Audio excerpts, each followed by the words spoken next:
اعوذ باللہ من الشیطان الرجیم بسم اللہ الرحمن الرحیم۔ آج ہم شروع کرنے والے ہیں تختی نمبر 5 تنوین۔ الحمدللہ 4 تختیاں ہماری مکمل ہو چکی ہیں۔ آج ہم نے تختی نمبر 5 کا آغاز کرنا ہے۔ تختی نمبر 5 تنوین۔ تنوین کس سے کہتے ہیں؟ 2 زبر 2 زیر 2 پیش کو تنوین کہتے ہیں۔ جو حرکت ہوتی ہے وہ 1 زبر 1 زیر اور 1 پیش کو کہتے ہیں، جبکہ 2 زبر 2 زیر اور 2 پیش کو تنوین کہتے ہیں۔ بسم اللہ الرحمن الرحیم۔ میم 2 زبر من۔ اب تنوین کو کیسے پڑھنا ہے؟ جس لفظ پر تنوین ہو اس پر غنہ کرنا ہوتا ہے۔ کیسے؟ میم 2 زبر من۔ اب ہم اس کو غنہ کریں گے۔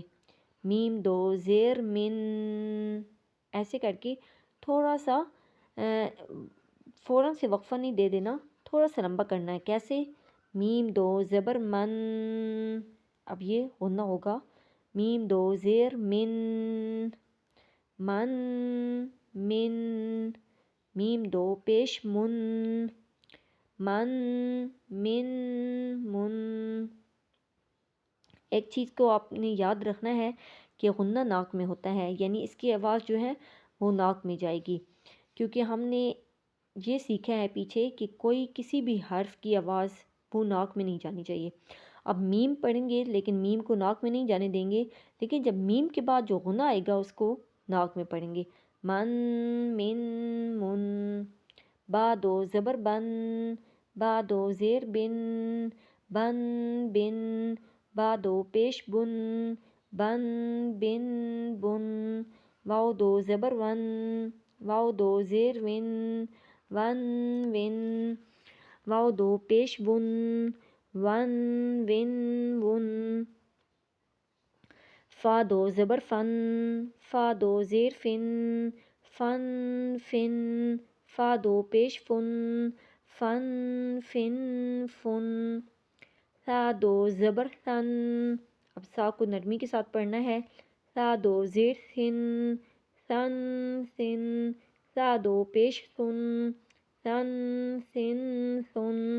ایسے ہی یہاں پر پڑھنا ہے۔ اب میں اس کا جوڑ نہیں نکالتی، سیم ایسے ہی زن زن زن، زن زن زن، زن زن زن، سن سن سن، سن سن سن، تن تن تن، دن دن دن، طن طن طن، رن رن رن۔ اب ہم نے جیسے حرکت میں پڑھا تھا، یہاں پر جب ہم نے حرکت میں را کو پڑھا تھا تو ہم نے یہ پڑھا تھا کہ را کو موٹا کرنا ہے، اور جس حرف کے اوپر زبر ہوگی اور پیش ہوگی اس کو تو موٹا، جس کے نیچے زیر ہوگی اس کو باریک کرنا ہے۔ اسی طرح یہاں پر بھی اس کو رن رن نہیں کہنا، اس کو کہنا ہے رن، پھر آگے رن، ایسے کر کے، یعنی پیش اور 2 پیش اور 2 زبر والے کو موٹا کریں گے اور 2 زیر والے کو باریک کریں گے۔ یہاں تک آج کا ہمارا سبق ہے۔ انشاءاللہ کل کا دوسرا سبق لے کر اس تختی کو ہم ختم کر دیں گے۔ تو یہ بہت ہی آسانی کے ساتھ ہمیں یاد ہو جائے گی اور اس میں کوئی مشکل نہیں ہے، بس ہم نے یہ یاد رکھنا ہے کہ تنوین کسے کہتے ہیں، اور پھر اس کے بعد غنہ کیسے کرتے ہیں، یعنی غنہ ہم نے ناک میں کرنا ہے۔ تو آج کا ہمارا یہی سبق ہے، اور آج کا جو سوال ہے وہ یہ والا ہے کہ جس حرف کے اوپر 2 زبر ہوں گی تو اس کو کیا کہتے ہیں، اس کو کیا کہیں گے، تو یہ آپ نے مجھے بتانا ہے۔ اور اس کے علاوہ آپ کا کوئی بھی اشکال ہے تو آپ نے مجھے کمنٹ میں وہ بھی بتانا ہے، پوچھنا ہے، میں آپ کو انشاءاللہ اس کا جواب دوں گی۔ تو اور اگر آپ کو آج کا سبق آپ نے پڑھا ہے، یاد کر لیا، تو آپ نے اس کو ڈن لکھ دینا ہے۔ السلام علیکم ورحمۃ اللہ وبرکاتہ۔